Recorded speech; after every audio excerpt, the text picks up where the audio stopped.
Ladies and gentlemen, boys and girls, welcome to another Hearthstone deck introduction. Now this one is a little bit controversial because it's Secret Paladin. This is a deck that's been extremely strong and prominent in the meta since the launch of the Grand Tournament. A lot of people hate playing against this deck, and whenever you see new, like, rank 1 legend Secret Paladin decks posted, there are a lot of salty comments. And the reason there are a lot of salty comments is because the kind of deck that's played here is that damn good. There will be decks that beat it as the meta evolves, but the reason it's hung around in the meta for so long is because the base ideas around getting this deck to destroy everything else on the ladder has just been really persistent, and it's been very strong for the last couple of months. So for that reason, even if you don't play this deck, I want to give a brief introduction to Secret Paladin, as well as the history of some of the decks that have evolved over the last couple of months, to give you an idea of not only how to play it, if you're thinking of trying it yourself, but also maybe how to play against it if you're encountering a lot of it on ladder, by understanding what kind of ideas your opponent is up to. So let's start at the basics. For a Secret Paladin, the first thing we need to talk about are all of the secrets. Here we have Paladin secrets, as you can see up above. There are 7 of them: Avenge, Eye for an Eye, Noble, Sacrifice, Redemption, Repentance, Sacred Trial, and Competitive Spirit. Now, the game mechanics of Hearthstone tend to let you have 5 secrets up at a time. So for that reason, you almost never, in fact you just don't, see all 7 secrets in a deck. It also uses an awful lot of your card slots. You're going to have minions somehow, even though your secrets are pretty strong. So for that reason, it tends to get whittled down to 5. And we lose Eye for an Eye, and we lose Sacred Trial, effectively. And this can end up being an unbelievably amazing combination in the Grand Tournament because of the presence of a new card that I'm sure everyone here is familiar with. It is, of course, Mysterious Challenger.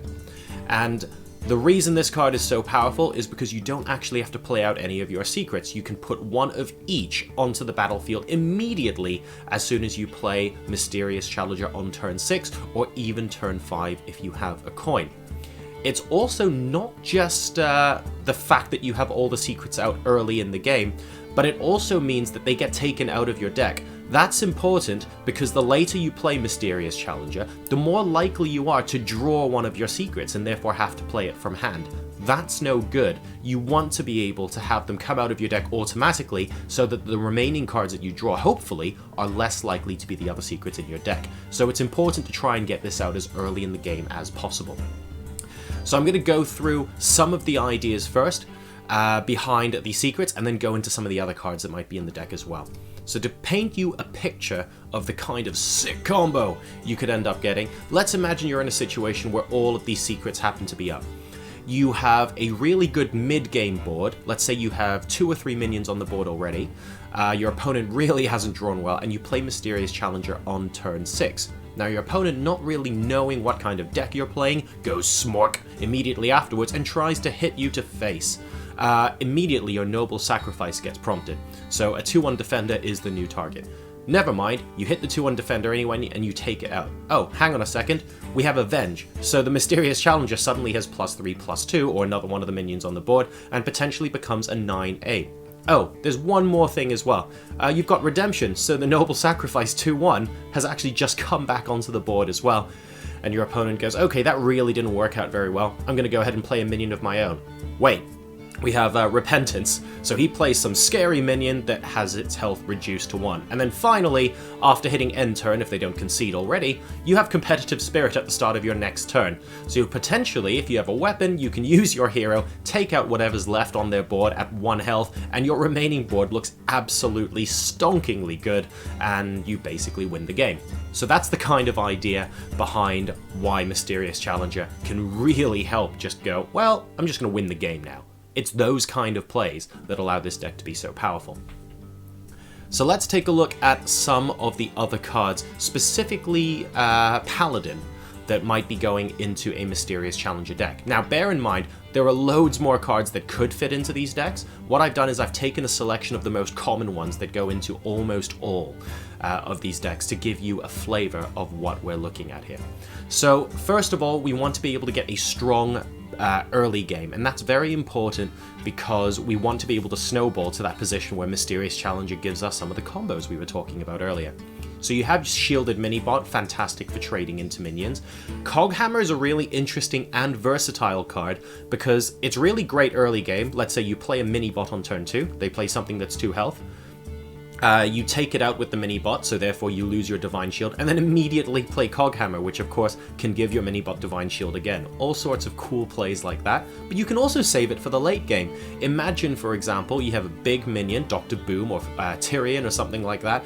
Potentially, if you draw Coghammer later, well that's, no big deal. If you give one of those minions Divine Shield, that's pretty sick, right? So it's a very versatile card and not limited to the early game. You've also got Muster for Battle, and I'll talk about that in combination with other cards as well, but basically it just puts a lot of bodies on the board, and potentially very, very good for competitive spirit, also great combos with Knife Juggler and stuff like that. And Blessing of Kings is a really important card to buff up your smaller minions to continuously trade effectively so that you dominate the board going into the mid-game. Consecration's kind of there as a Paladin staple. You'll notice that none of the decks that you typically see now actually run Equality, so we don't look for Equality Consecrate combos. We don't want to be clearing the board because generally speaking, we're already ahead on the board.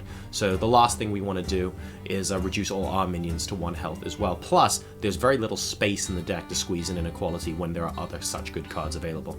And then finally, Tyrion, because in 9 out of 10, in fact in 10 out of 10, let's not lie, mid-range to high-end Paladin decks, you cannot go without Tyrion. Just equipping the 5/3 weapon at the end of it is so strong, even if it gets killed off straight away. So now let's take a look at some of the neutral cards that are typically in the deck. And again, there are way more cards than here, but these are the most common ones that go into a Secret Paladin deck. And especially recently, a Secret Keeper is so good. And the reason it's good is because people think, well, hang on a second, Mysterious Challenger, it's a 6-drop. Going into the mid to late game, I can kind of see that's when all the secrets come out. But what do we do with the early game? It turns out we can make the early game even stronger. If we don't draw our Mysterious Challengers, or we don't quite have the best late game hand, that's not a problem. Imagine you have the coin, turn 1, you play Secret Keeper, coin, and then a secret. That's absolutely fantastic. You get a 2/3 on turn 1, you have a secret on the board as well, and you can keep snowballing your opponent. And that, heaven forbid, if you pick up another Secret Keeper and a secret, you can kind of see how this deck can suddenly be played really aggro. So it means that the deck becomes really versatile, and it makes it difficult for your opponents to judge when you're going to be making your big play. Because you might just happen to have a Secret Keeper in hand on turn 1, you play it out, your opponent thinks, oh no, I'm facing aggro, I need to go all in to clear the board non-stop right now, and then later on actually you have a handful of late game cards and maybe you're able just to win the game. Mysterious Challengers being very efficient at trading with your opponent's minions. It's not that clear. Knife Juggler, pretty much a staple, combos so well with Muster for Battle, combos so well with Haunted Creeper, which is the next card out of course, because when you kill that, you basically get 2 pings. And Haunted Creeper is just a very sticky minion, as is Piloted Shredder. Sludge Belcher, if not more so, just a staple to make sure that you're able to keep your board presence. Really, these cards are designed to make sure that you keep that mid-game solid so that you can start to snowball and give your Mysterious Challenger and your secrets a really big platform from which just to springboard and destroy your enemy. And Dr. Boom, because Dr. Boom. So let's take a look at other cards that can be included as well. We've gone through the Paladin specific cards, we've gone through the neutral cards. Let's check out what other choices that might be included in some other decks that you could see here. So here's a selection. Iron Beak Owl is featured in some decks, but not others, depending on how much room there is in the deck to sort of bypass your opponent's threats. And it's not that easy to find room in the decks either, because to be perfectly honest, when you're running that many secrets in your deck already, you have limited number of cards for spells, you have limited numbers of cards for other minions as well. So it tends to be pretty difficult. Aldor Peacekeeper is in here almost as a tribute to the way the meta used to be.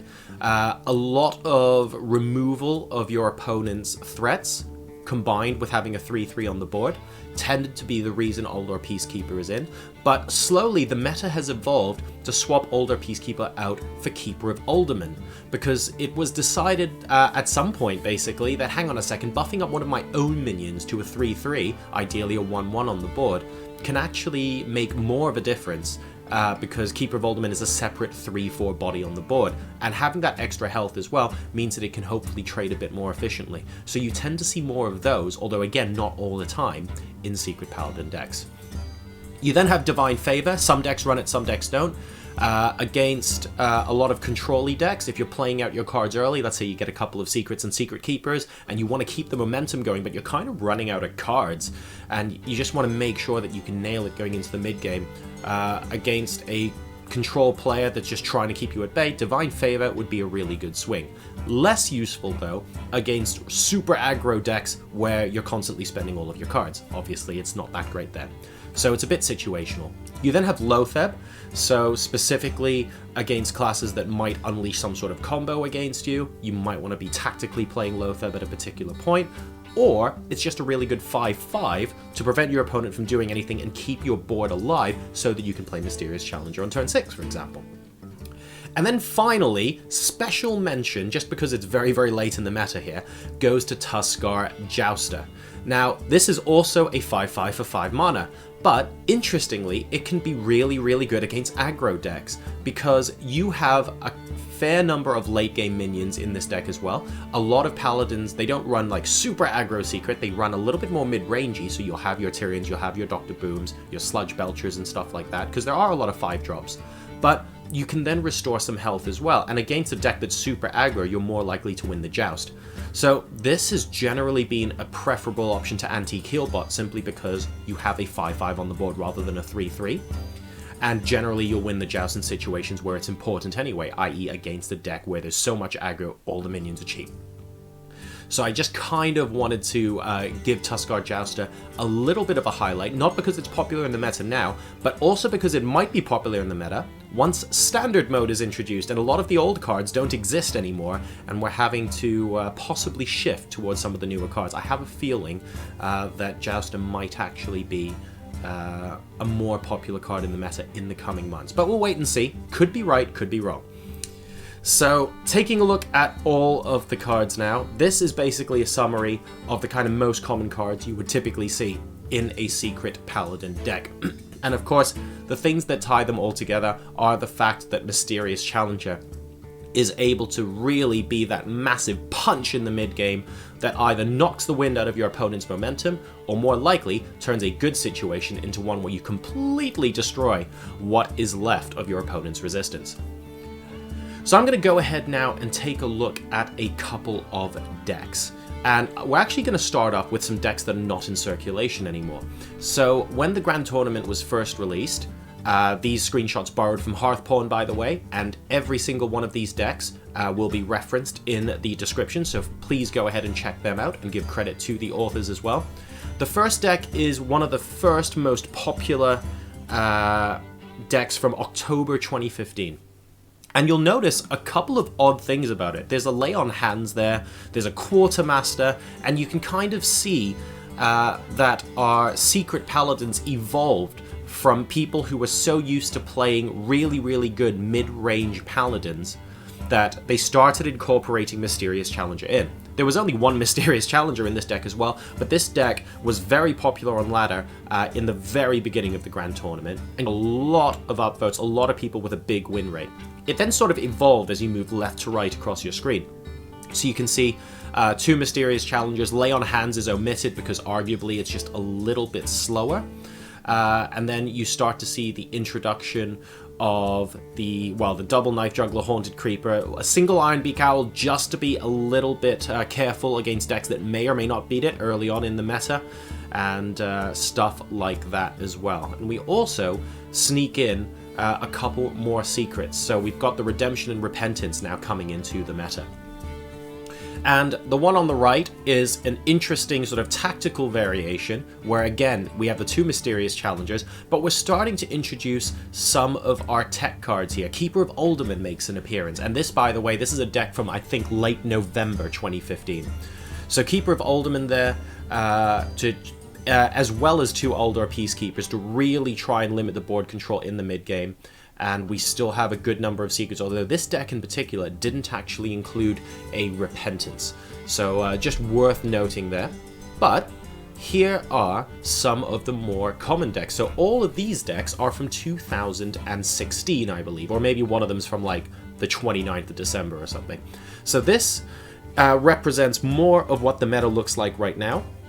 You have Avenge, Competitive Spirit, Noble Sacrifice, Redemption, Repentance within the deck, and we are leaning towards Keeper of Uldaman and moving away from our older Peacekeepers in our compositions here as well. We've also now more or less got 2 Secret Keepers as standard, so that if we do pick up those secrets and it's like, oh, we need to play these out early game because it's not that useful, because we can't actually get our Mysterious Challenge to bring them out, that's fine.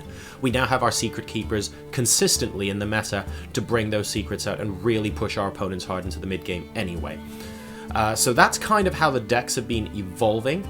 And on the right, you see a way more greedy version that may or may not be where the meta is going, that I kind of just want to put out there to give you guys an idea, an inspiration for exactly what we want to be doing moving forward. Because we have those 2 Tuskar Jousters in there that may well become the meta if this kind of deck is still super strong once standard mode comes on in. And there's actually a Ragnaros in there as well, generally speaking, because once you gain board control and you have the mana to play it, if you've cleared board, it's basically potential 8 damage straight to the face. Ysera also used to be in this deck as well. So keep an eye out for how that meta is changing. The deck on the right is changing all the time, and everything else that you've seen here so far has been an evolution of the meta, effectively from October 2015 to present day now in basically the end of February 2016. So in summary, Secret Paladins with Mysterious Challenger, they focus more on board than just going for your face. It's all about getting a really, really strong mid-game. And if you do that, you're able to get your Loathebs out, your Mysterious Challengers, well, any of your 5-drops actually, your Dr. Booms. Going into the late game, it can be extremely, extremely strong, and the idea is that by turn 6 or 7, with decent draws, you should have been able to trade into your opponent efficiently enough that you can now start thinking about finishing them off. You don't actually need a Mysterious Challenger to completely put the game on lockdown either. A Secret Keeper with a bunch of secrets early on in the game can just clear so much and do so much damage to your opponent too, so the deck is really versatile, and there are so many combos that work so well to make this deck good that it's no wonder why it's been part of the meta, and part of the meta at the top level as well, for so long. Now, inevitably, not every deck is going to stay at the top forever, so we will eventually see decks that overcome Secret Paladin more than 50% of the time, and we might see it fade away from the meta, or even fade back into the meta before it actually gets stomped out. I don't know, especially with the introduction of standard mode as well. That could throw a lot of variables into the mix. But hopefully this has given you a good overview of how Secret Paladin works, the kind of plays you can expect from your opponent, and maybe the things to be thinking about when you might be holding cards in your hand playing against Secret Paladin and going, hang on a second, if I do this, this could end up being the response, or I want to get rid of the secrets in a certain order and just try and get them all out of the way so I can play this on my next turn, or if you actually want to keep them up for any reason. There are plenty of things to think about. It's a very complicated technical deck. But at the end of the day, it's very good, so it's really important to understand the ideas behind it, and hopefully this improves your own Hearthstone knowledge as well. So I hope this has been a good introduction to Secret Paladin. There are plenty of videos out there of top-level gameplay, so please go ahead and search for those. I hope you've enjoyed this video. Please go ahead and like and subscribe if you have. That helps a lot, and I'll be seeing you guys next time for more deck introductions from me. Take care.